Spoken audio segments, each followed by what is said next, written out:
Hello guys, in this video I will show you how to mute words and hashtag on Twitter from desktop.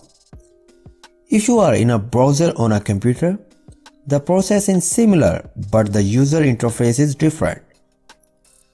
To mute words and hashtag, you will first need to select More from the side navigation menu.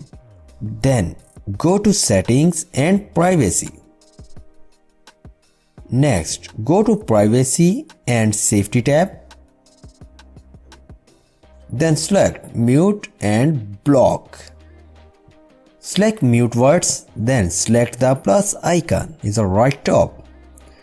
You can now type in the words and hashtag you would like to mute.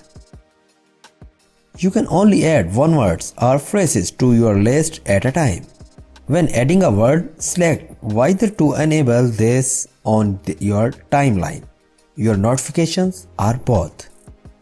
You can also choose whether the setting will affect tweets from anyone or only from people you don't follow.